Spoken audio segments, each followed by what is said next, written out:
Vamos aplaudir Bill Gates e suas dançarinas.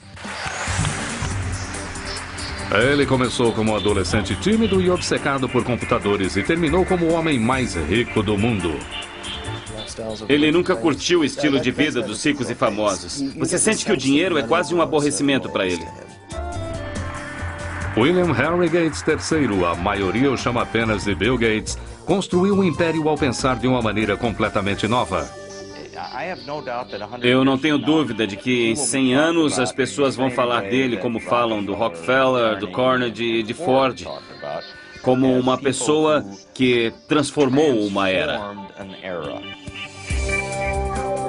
Agora, após liderar a revolução digital e enfrentar muitas batalhas de antitrust contra o governo, Bill Gates é um homem diferente do que era alguns anos atrás. Ele é um pai dedicado e um ávido jogador de golfe que por acaso tem uma fortuna de 100 bilhões de reais. Ele poderia se acomodar com a fama, mas este não é o estilo de Bill Gates. O que faz Gates ser tão competitivo é que ele se diverte com isso. Ele vê isso como um jogo emocionante, como aqueles que ele jogava quando era um garoto.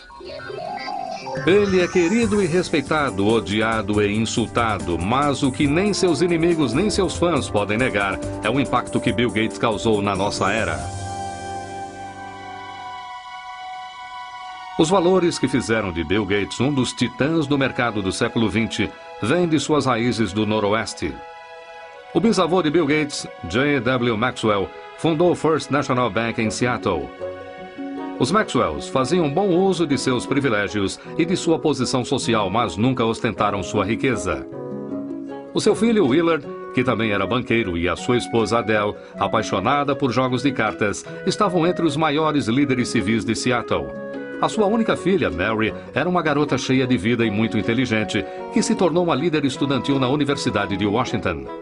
Atlética e sociável, às vezes chamavam Mary Maxwell de Sorriso. Seu entusiasmo e sua energia afetavam todos à sua volta. Geralmente há um pequeno grupo que está sempre no meio da ação. Mary era uma dessas. Mary não se deixava influenciar. Era direta, charmosa, mas profundamente determinada. Foi na universidade que Mary Maxwell conheceu e se apaixonou por um estudante quieto e estudioso, Bill Gates Jr., que se tornaria um dos advogados de maior sucesso de Seattle. Quando Bill e Mary se casaram em 1951, ela decidiu desistir da sua carreira de professora para cuidar de sua família e dedicar mais tempo à caridade. O primeiro dos 3 filhos de Gates, Christy, nasceu em 1953. Depois dela veio seu irmão, Bill Gates III, nascido em 28 de outubro de 1955. Ele recebeu o apelido de Trinca. Isso aconteceu porque ele se chamava William Gates III. E os jogadores de carta na família pensam em tudo com o número 3 como uma trinca. Então ficou Trinca. A sua mãe tinha uma relação muito próxima com Bill desde o começo. Ela chegou a levá-lo às palestras que fazia como voluntária nas escolas de Seattle. Não demoraria muito até que seu filho precoce lesse enciclopédias de A a Z. Muitas vezes ele ficava horas desaparecido. E quando eu lhe perguntava o que estava fazendo, ele dizia: "Estou pensando, mãe." A família Gates dava valor a competições e o jovem Bill adorava testar a sua capacidade em atividades ao ar livre e jogos de tabuleiro. Entre os seus jogos favoritos estava Risk, cujo objetivo é dominar o mundo. E o ainda popular Banco Imobiliário, onde com um pouco de sorte, qualquer um poderia se tornar um magnata. Ele era muito competitivo com o jogo de cartas com sua irmã. Competiam para ver quem montava quebra-cabeças primeiro, corridas de esqui, velejar, de qualquer coisa. Ele queria se sair bem e ser tão bom quanto os outros competidores. Todos os verões, os Gates iam para sua casa no canal Hood que chamavam de T-Rio. Era aqui que Bill, sua irmã caçula Libby e o resto de sua família recebiam amigos para a preparação de suas próprias Olimpíadas. Se você passasse uma noite ou alguns dias com eles, sairia exausto de tantos jogos e atividades. Era um local muito agitado. Eles eram muito competitivos, não há dúvida quanto a isso, e as crianças faziam parte disso. Não existia tédio. É a primeira exposição mundial nos Estados Unidos em 22 anos. Quando a Exposição Mundial de Seattle foi inaugurada em 1962, a família Gates correu para ver as futuras maravilhas do século XXI, inclusive tecnologia de computadores. Imaginem, se puderem, um cérebro eletrônico. Bill voltou muitas vezes para ver as exposições de alta tecnologia. Já estava claro que ele tinha um talento natural para matemática e ciências, mas ele também estava se tornando um solitário, mostrando sinais de uma rebelião pré-adolescente que o colocavam em divergência com a sua mãe. Mary e eu crescemos em famílias severas. Nossos pais eram controladores e nós pensávamos assim. E esse modelo não funcionava com Bill ou Trinca, que por volta dos 11 ou 12 anos começou a ficar muito independente emocionalmente.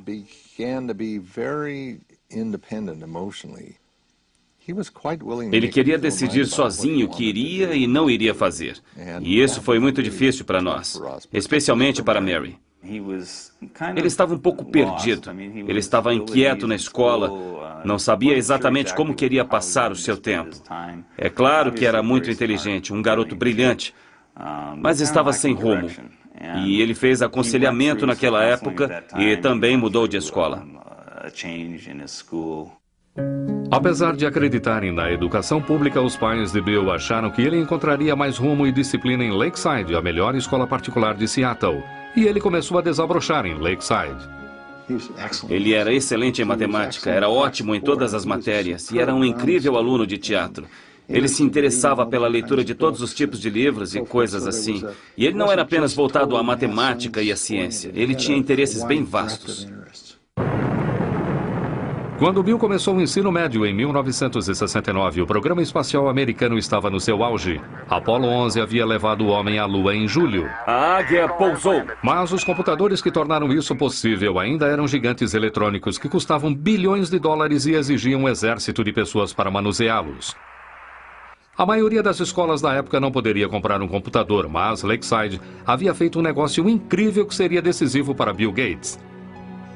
Uma empresa de Seattle ofereceu o uso do seu computador através de um teletipo ligado à escola.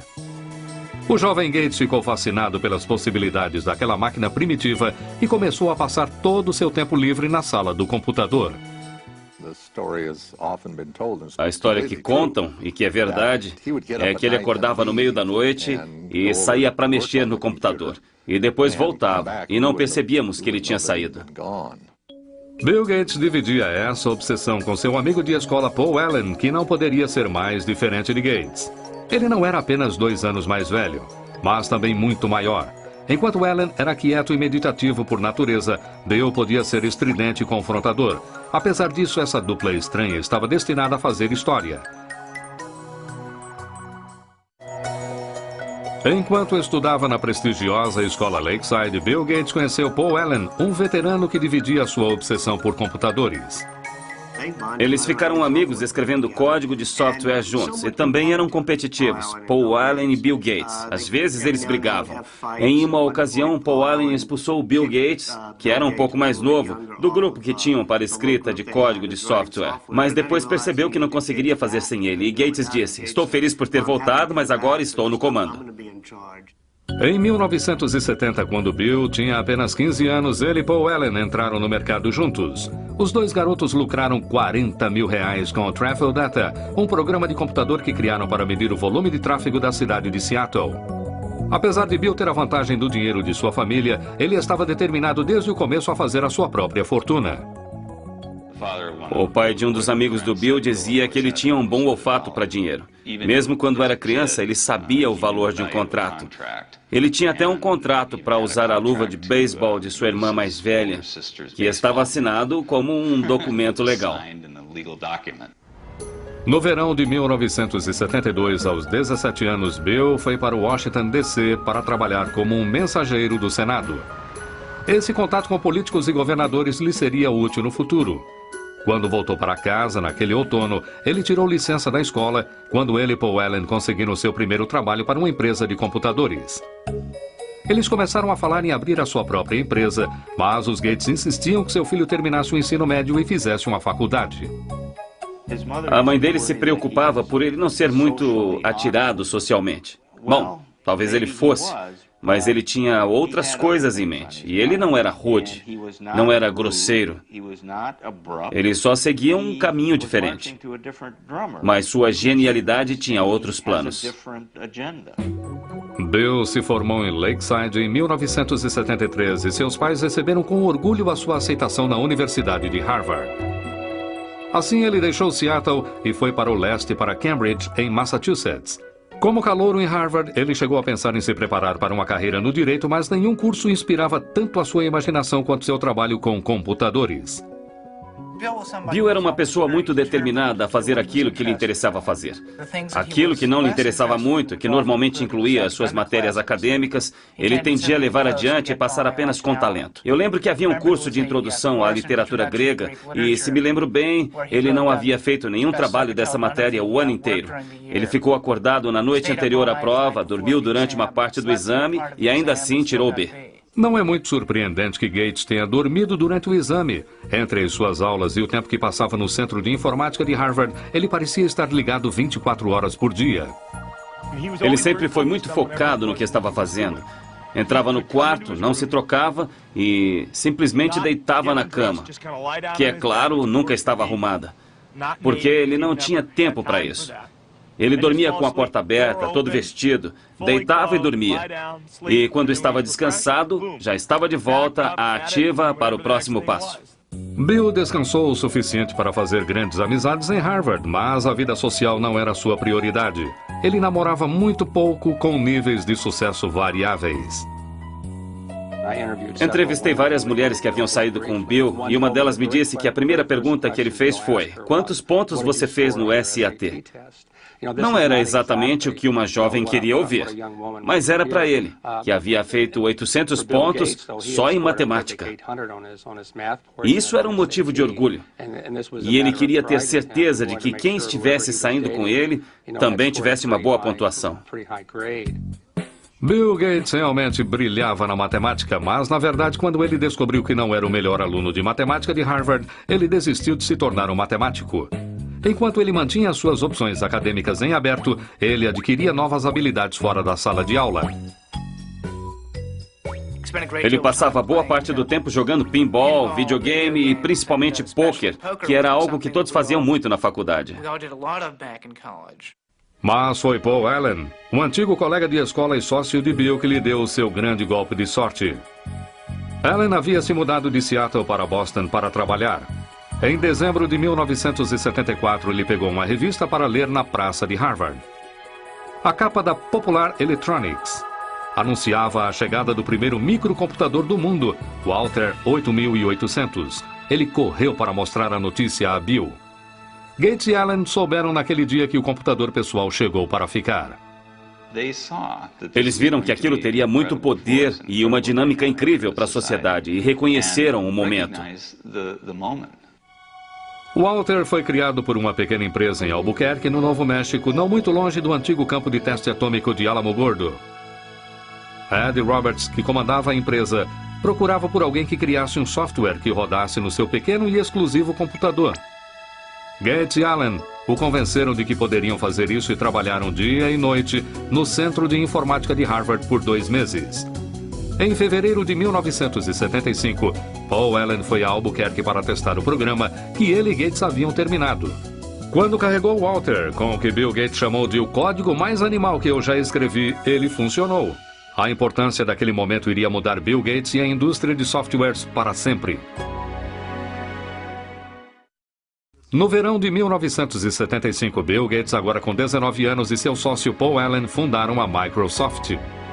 O trabalho com Altair, da empresa de computadores de Ed Roberts, se tornou tão exaustivo que Bill abandonou Harvard logo antes do último ano e se mudou para Albuquerque. A mãe de Bill ficou decepcionada com a escolha do filho. Dissemos a ele que havíamos guardado algum dinheiro para sua faculdade e que, se ele não terminasse em alguns anos, usaríamos o dinheiro para outras coisas. Naquele momento, ele nos assegurou que ficaria bem, que pagaria ele mesmo a faculdade, caso quisesse voltar. Bill tinha certeza de ter feito a escolha certa, mas ganhar a vida com softwares não seria fácil. O cenário do computador pessoal daquela época era de usuários que queriam dividir novas informações e softwares sem ter que pagar por isso. Foi um assunto que colocou Bill em discussão com seus colegas. Era um bando de adolescentes e estudantes que faziam algo fora do comum. E Bill não era muito popular, porque ele dizia: "Ei, pessoal, não roubem essas coisas. Nós criamos isso, é nosso." Ele era um homem de negócios no meio de um monte de nerds e hackers. Na verdade, Bill Gates chegou a escrever uma carta aos apaixonados por computadores criticando por terem feito cópias do programa da Microsoft. Ele disse: "Como a maioria dos que usam computadores deve saber, muitos de vocês roubam softwares. O hardware deve ser pago, mas o software deve ser dividido. Quem liga se as pessoas que trabalharam nisso serão pagas? Isso é justo. Mas aqueles que nos foram delatados perderão no final." Ele era visto como uma espécie de traidor e foi uma mudança, uma ética diferente da que prevalecia na época. Mas eu não sei se a indústria de softwares teria se desenvolvido como fez se alguém não tivesse se prontificado a dizer o que precisava ser dito. Bill também estava em guerra com Ed Roberts, que o considerava mimado e insolente. Os dois discordavam praticamente sobre tudo e Roberts era um adversário formidável. Ed Roberts era um homem grande, ele media cerca de 1,80 m, pesava 130 quilos, e Bill Gates, que fundou a Microsoft com 19 anos, parecia ter 13 anos de idade. E ele enfrentava aquele homem enorme cara a cara, com gritos e discussões de igual para igual. Um último confronto aconteceu em maio de 1977, quando Roberts vendeu a sua empresa e Gates teve que processá-lo para ficar com o software que ele e Paul Allen haviam criado para a empresa. Gates venceu. Somos linha dura com softwares. A Microsoft se expandiu com novas linguagens de software e Gates e Allen começaram a vender seus produtos para outras empresas. No final de 1978, com as vendas beirando o marco de R$2 milhões, eles mudaram a Microsoft de Albuquerque para Seattle. Bill estava feliz por estar de volta e se dedicou para promover a empresa em sua terra natal. Sempre criamos pensando no futuro. Nossa equipe está sempre à procura das últimas tecnologias em hardware e software. Bill Gates era um verdadeiro gênio do marketing da Microsoft. Desde o começo, era ele quem pegava a estrada para tentar vender a sua empresa e o seu software. E muitas vezes ele levava a mãe com ele nessas viagens. A mãe de Bill era muito respeitada e cheia de contatos e ela exerceu um papel fundamental no início de sua carreira. Mary fazia parte de muitos conselhos diretores, além do da Universidade de Washington. Ela estava entre os diretores da United Way e também na diretoria da United Way estava o presidente da IBM. E foi assim que seu filho conheceu o presidente da IBM, através dela. Como seria o computador ideal para a sua casa? Em novembro de 1980, a IBM batia a porta da ainda inexperiente Microsoft. A maior marca de computadores do mundo agora queria falar com Gates e Allen sobre a criação de um sistema operacional para sua nova linha de computadores pessoais. Desde o seu primeiro encontro, a IBM não percebeu com quem estava lidando. Ele parecia um adolescente. Era magrelo, tinha o cabelo arrumadinho, informal, e por isso as pessoas não o levavam a sério, como um homem de negócios. Mas a audaciosa IBM logo descobriu que Gates não era um amador. Ele rapidamente os convenceu de que a Microsoft poderia criar o seu novo software. Primeiro ele adquiriu um sistema operacional já existente e o adaptou aos computadores pessoais da IBM e o chamou de MS-DOS. Bill Gates, como um homem de negócios muito sagaz, sabia onde conseguir um sistema operacional. Ele pegou a estrada e o comprou por R$100 mil. Mas a verdadeira sacada foi que quando eles desenvolveram o sistema operacional para a IBM queria comprar o código original que teria dado a eles a origem do sistema operacional ou ao que se tornou o DOS. Mas ao invés disso, a Microsoft se recusou a entregar os direitos sobre o DOS. Por não possuir os direitos do sistema operacional, a IBM teria que pagar uma licença à Microsoft por cada cópia de DOS que fosse instalada nos seus computadores. E a IBM estava prestes a perder o seu incrível índice de vendas de computadores. O computador pessoal da IBM. Enquanto outras empresas apresentavam computadores pessoais mais baratos que os da IBM, a Microsoft podia vender o mesmo sistema operacional para todas. Havia vários tipos de computadores sendo fabricados naquela época.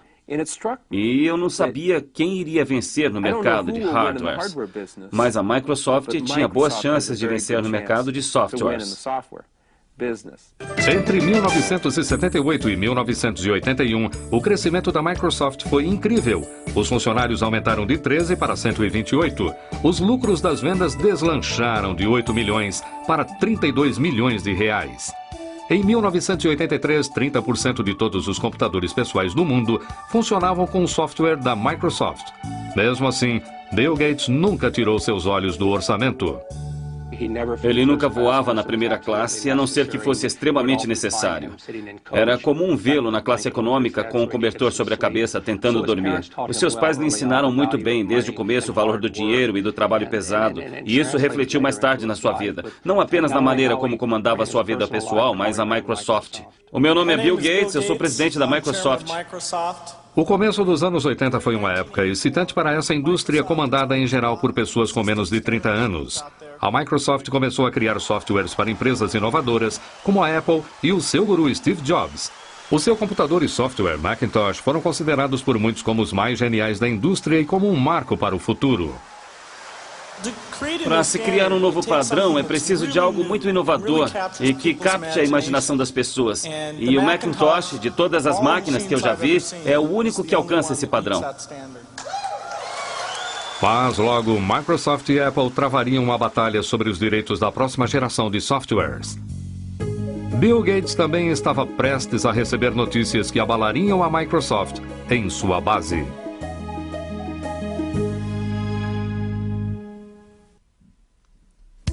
Em 1983, o futuro não podia parecer mais promissor para Bill Gates, agora com 28 anos, e para a Microsoft.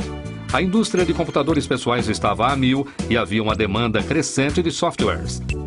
Bill Gates e Paul Allen surgiram como os príncipes da era do computador pessoal. Mas no meio da incrível ascensão da sua empresa, eles foram surpreendidos por notícias terríveis. Paul Allen, amigo e sócio de Bill desde o colégio, fora diagnosticado com linfoma de Hodgkin, uma variação do câncer. Isso trouxe uma perspectiva muito diferente para o Bill. Ele sempre foi muito agitado e exigente, e isso o ajudou de certa forma a entender os sentimentos alheios. A doença de Allen regrediu um ano depois, mas ele nunca mais acompanharia totalmente o dia a dia da Microsoft. Para dois homens na faixa dos 30 anos, que haviam criado uma empresa mundialmente importante e faturado milhões, era o fim de uma era. Eu acho que a história irá mostrar que a parceria deles era incrivelmente dinâmica. Eu costumo compará-la aos Beatles, Lennon e McCartney. As músicas que escreveram juntos são as mais marcantes e são tocadas até hoje. Eram ótimos compositores separadamente. Ainda ouvimos as músicas que cada um escreveu, mas eram melhores juntos do que se somar nos seus trabalhos. E Paul e Bill eram assim. Em 1984, Bill Gates se tornou o único rosto da Microsoft. Em abril daquele ano, ele foi apontado pela revista Time como o representante por excelência de um novo tipo de homens de negócios que entendiam tanto de tecnologia quanto de estratégias empresariais. Trabalhando com Bill, você percebe que em quase todas as reuniões e em todas as discussões, Bill sempre apresenta um perfil dos casos. Que tal isso, que tal aquilo? É como se ele fizesse uma relação de tudo o que ele acha que poderia acontecer de uma maneira muito estrutural e estudasse aquilo. Sistemas em modo de segurança muito avançados. A Microsoft era muitas vezes vista como um acampamento de matemáticos onde o estilo de gerenciamento de Gates mantinha o processo criativo funcionando e às vezes instigava sérios confrontos. O Gates mais jovem competia por tudo. Ele chamava qualquer coisa de a ideia mais idiota que já ouvi. E isso fazia parte de um teste para ver... Bom, se você discorda, me convença de que não é a ideia mais idiota do mundo. Desafiar ideias constantemente era necessário para estar no topo de uma indústria instável. Gates arrumou uma equipe que dividia a sua ética de trabalho rígido. Sempre que estávamos trabalhando no lançamento de um novo software, varávamos à noite. Há uma história sobre Bill e Miriam Lovo, a assistente dele. Ela era nova na empresa. Ela chegou numa manhã e não sabia se chamava a polícia porque tinha um cara dormindo embaixo de uma mesa. Mas na verdade era Bill. O esforço valeu a pena. A Microsoft atingiu os 280 milhões de reais em vendas em 1985. Em 1986, Gates lançou o Microsoft Windows. Este seria o programa mais conhecido da empresa. Os críticos logo notaram que o uso do mouse, além dos ícones, tinha mais do que uma leve semelhança ao sistema operacional do Macintosh da Apple, que era considerado de fácil uso. Se sabe usar o dedo, já sabe como usar. Macintosh, o computador para todos nós. A Apple dera a Gates acesso completo à sua tecnologia enquanto ele trabalhava no novo software da Macintosh. Gates havia avisado a Apple anteriormente para licenciar o seu software, mas a Apple estava mais interessada em vender computadores do que softwares, e a sugestão foi ignorada. Mais uma vez, Gates avistou uma possibilidade e a agarrou. Neste setor, nós competimos e colaboramos ao mesmo tempo. Bill conversou comigo uma vez. Ele disse, sabe que sou um competidor, então mesmo sendo seu amigo, não me dê nenhuma informação que não queira que eu use contra você, porque sou seu concorrente. E se você me disser algo que eu possa usar nessa competição, eu farei isso. A Apple decidiu que Gates não ficaria com parte do seu lucro e ameaçou processá-lo pelo Windows. Gates, em contrapartida, diz que ficaria com o software da Microsoft que a Apple precisava para instalar em seus computadores. No final, a Microsoft venceu a Apple no tribunal. Por fim, a Microsoft venceu ao mostrar que, apesar das similaridades operacionais dos dois computadores, cada função individual do Windows era extremamente diferente das funções individuais do Macintosh. Apesar de a primeira versão do Windows estar longe da perfeição, trouxe uma nova base financeira e criativa à Microsoft. Em 1986, Bill Gates abriu as ações da empresa. Ele possuía 45% das ações, o que fez dele um bilionário aos 31 anos. Ainda assim, Gates nunca se sentiu seguro sobre a posição de sua empresa. Ele não queria falhar. E quando você tem essa preocupação, quando você está sempre de olho no seu retrovisor para ver quem está tentando sabotar a Microsoft, num certo dia isso o consumiu. E isso, sem dúvida, fez dele o ser humano mais competitivo da indústria de computadores pessoais.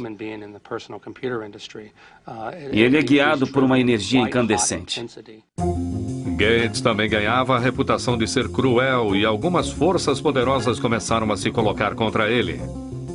Agora que os PCs haviam decolado, a IBM havia decidido modificar o seu sistema operacional para substituir o DOS, que era licenciado à Microsoft. Ele foi chamado de OS/2. Estávamos preocupados em saber se aguentaríamos o baque, por assim dizer, ainda mais por ser uma verdadeira pancada. A IBM era uma empresa muito poderosa, com muitas equipes de software, com muito dinheiro e com muito potencial para tirar a Microsoft do mercado operacional. Ironicamente, a Microsoft teve o seu papel no desenvolvimento do OS/2, mas Bill Gates não pensava em desistir do seu próprio software. Ele decidiu arriscar a fortuna da sua empresa e a sua própria reputação com o software Windows, para que a sua equipe continuasse a trabalhar, mesmo que isso significasse perder a IBM, o seu maior cliente.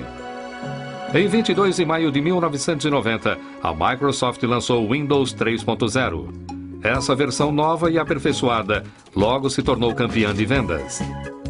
No final das contas, o OS/2 não conquistou o mercado, deixando para a Microsoft o monopólio dos sistemas operacionais de PCs. Agora, a Comissão de Comércio Federal começava a receber reclamações de que Gates estava usando seu domínio sobre os sistemas operacionais para acabar com a concorrência, diminuindo o preço dos produtos da Microsoft. Parecia que o presidente conciliatório da Microsoft estava ganhando uma imagem de predador. Bill Gates não é um homem bruto. Ele só precisa vencer. Podia até ser uma vitória feia. Não importa. É sempre uma vitória. Os preços predatórios não eram a única acusação atribuída à Microsoft. Em 1993, o Departamento de Justiça deu início a uma nova investigação. Gates teria de enfrentar um de seus maiores oponentes, o governo dos Estados Unidos. Em 1993, Bill Gates e a Microsoft estavam mais uma vez sob investigação pelo Departamento de Justiça americano. Eles avaliavam queixas de que a Microsoft estaria cobrando as licenças das marcas de computadores com base no número de computadores vendidos, incluindo aqueles que não utilizavam o software Windows. Eles fizeram com que os fabricantes de computadores pagassem pelo software da Microsoft, mesmo que não fossem instalados em seus computadores. E, como consequência disso, impediram a entrada de concorrentes no mercado. O Departamento de Justiça acusa a Microsoft, a maior empresa de softwares do mundo, de utilizar práticas ilegais de marketing de quebras de contratos. Em julho de 1994, a Microsoft concordou em cancelar as cobranças em questão e o Departamento de Justiça arquivou o caso. Gates nunca iria admitir que a Microsoft houvesse monopolizado o mercado, alegando que apenas fornecia softwares melhores por preços mais baixos. Não somos como crocodilos, não saímos por aí comendo coisas. Nós inventamos essas lindas caixinhas, esses belos pacotes de software que você instala no seu computador e ou você se diverte usando e isso te ajuda a fazer as coisas ou não. Mas não era tão simples assim para os investidores. As sondagens do governo e as brigas com a IBM e com a Apple fizeram com que o valor das ações da Microsoft caísse. Agora, havia mais pressão do que nunca para o lançamento da próxima versão do Windows. Gates encontrou maneiras criativas de aliviar a tensão. Ele apareceu nos comerciais da sua empresa com a maior arma da Microsoft, Steve Ballmer. Muitas vezes ele fazia entradas dramáticas para promover a sua empresa em convenções de software. Uma vez chegou vestido de Sr. Spock, de Jornada nas Estrelas. Gates também fundou o Microgames. Essa gincana para funcionários da Microsoft é uma reminiscência dos seus jogos de criança no canal Hood. Era como um acampamento de verão para adultos. Todos iam para a casa dele. Ele passava meses pensando quais seriam os jogos. Era como um mestre de cerimônias. Ele montava as nossas equipes com muita atenção à dinâmica das equipes e como poderíamos interagir. Nós tínhamos de participar desses jogos como os de um acampamento de verão. E eu conheci Melinda em um desses jogos. Melinda era uma moça de 28 anos formada com um MBA na Universidade de Duke. Ela havia trabalhado como executiva da Microsoft por muitos anos. Estava cada vez mais claro para a família de Bill e seus amigos que ela era a mulher com quem Gates, aos 37 anos, decidira passar o resto de sua vida. Ele namorou Melinda por bastante tempo antes de se casarem, e eu os acompanhei com o passar dos anos. Eles sempre pareceram ter uma relação especial, um nível de intimidade, de conexão intelectual que soltava faíscas. Ela é realmente uma pessoa maravilhosa, é perfeita para ele. É muito inteligente, organizada, ela o apoia e se interessa por sua família e por uma boa convivência familiar. Bill e Melinda se casaram em 1º de janeiro de 1994 no Havaí. Uma noite antes da cerimônia, Bill havia preparado uma serenata especial para Melinda. Ele fez Willie Nelson cantar na noite anterior ao seu casamento e foi uma grande surpresa. Bill se levantou e disse: "Eu amo Melinda e gostaria de cantar umas músicas para ela nesta noite, mas como eu não canto muito bem, pedi a um amigo que viesse cantar para nós." Em Melinda, Bill encontrou uma parceira que lhe dava o tipo de felicidade pela qual ele sempre procurou e alguém que entendia as demandas do seu trabalho. Mas apenas meses após o seu casamento, a alegria que Bill dividira com sua família se transformaria em desgraça. A sua mãe Mary, que havia sido a sua maior aliada, fora diagnosticada com câncer de mama. Ela morreu na manhã do dia 10 de junho de 1994. Bill correu para casa para ficar ao lado de sua mãe.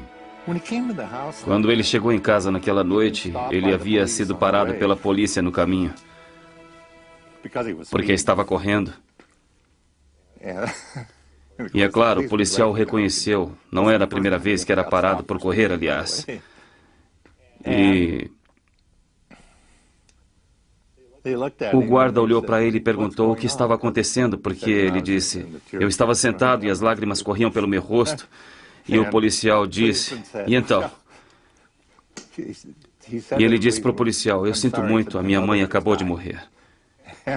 E o policial disse: "Vá em frente, mas por favor, vá mais devagar."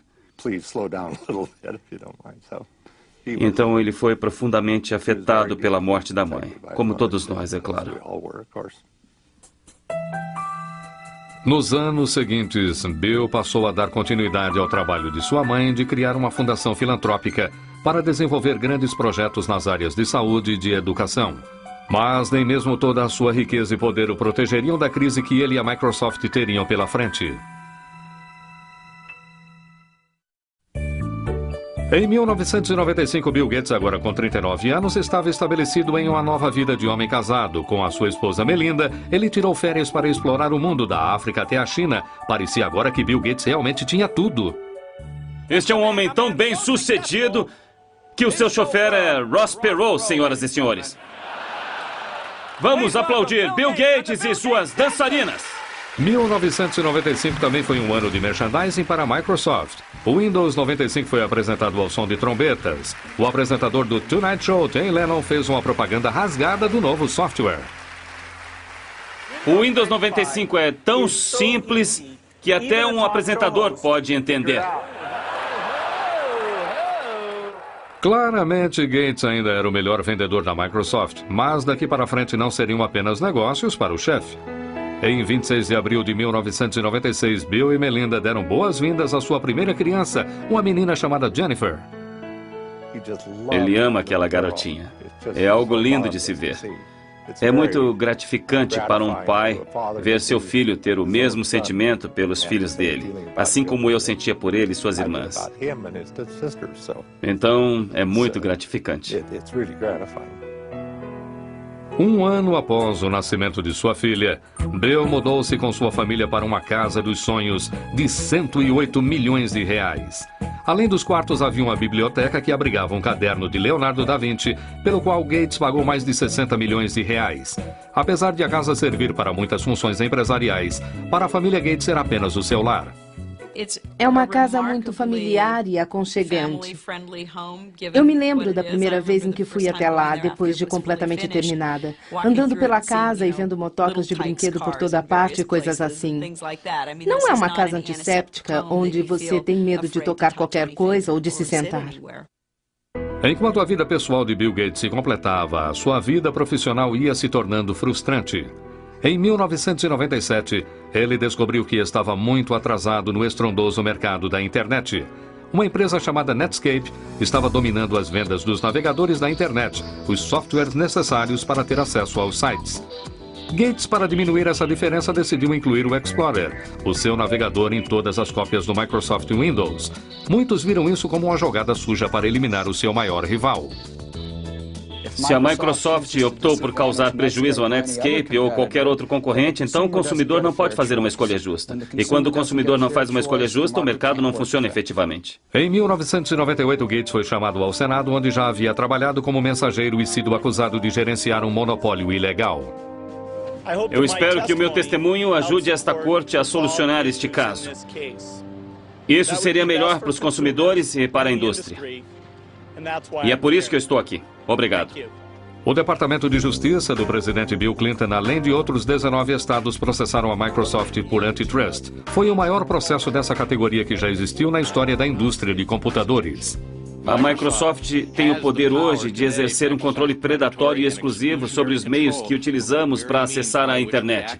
Seria como a General Motors ter o poder de ditar que tipo de gasolina você deve colocar no seu carro, ou qual rodovia você deve usar, ou até como chegar a essa rodovia.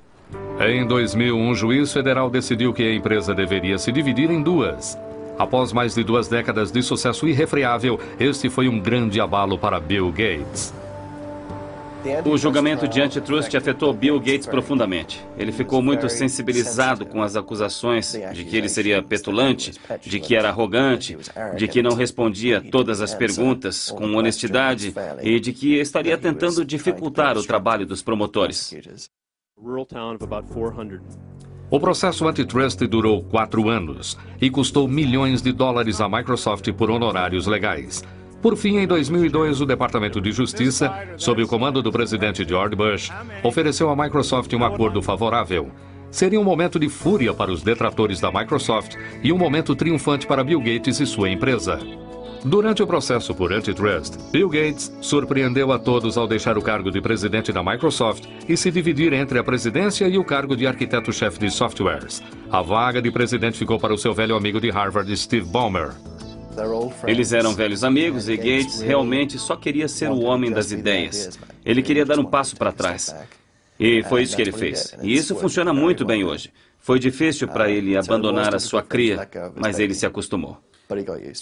Na última década, Bill Gates esteve em uma missão: dividir a sua riqueza.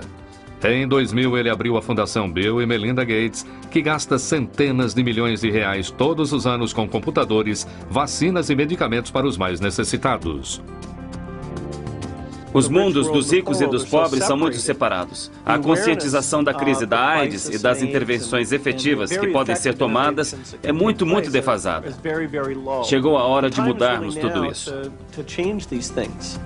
Ele já disse publicamente que não deixará sua vasta fortuna para seus filhos. O que o Bill Gates disse é que irá doar, antes da sua morte, 90% da sua fortuna. Bill Gates se tornou um ícone mundial. O seu segundo livro, A Empresa na Velocidade do Pensamento, foi publicado em 25 idiomas e está disponível em mais de 60 países. Em 2004, a revista Forbes o classificou como a pessoa mais rica do mundo pelo 11º ano consecutivo. O seu patrimônio líquido de 100 bilhões de reais lhe proporciona algum tempo para se divertir, mas não muito. A indústria está sempre mudando. É o jogo perfeito, porque nunca tem fim. Você não pode sentar e relaxar. Apesar de tudo, William Henry Gates III se manteve o mesmo competidor de sempre. Pensando no futuro, esse visionário investe muito de sua energia em expandir a Microsoft para territórios globais, como o Oriente Médio e a China. Enquanto isso, Gates e a Microsoft estão focados em aperfeiçoar o seu software para combater vírus e spams. Dizem que o próprio Gates recebe 4 milhões de e-mails de spams todos os dias. Independente de como será lembrado, um barão da indústria, um filantropo ou simplesmente como o cara que tirou as maiores vantagens, ninguém pode negar que ele mudou a maneira como o mundo opera e se diverte. Quando os biógrafos e historiadores se voltarem à história do século XX, Bill Gates irá aparecer como o melhor homem de negócios do nosso século e a Microsoft como uma das melhores empresas do século XX. É impressionante o que essa empresa foi capaz de fazer em tão pouco tempo. Esta é uma das maiores histórias de sucesso do século XX. Distribuição Logon Editora. Versão brasileira.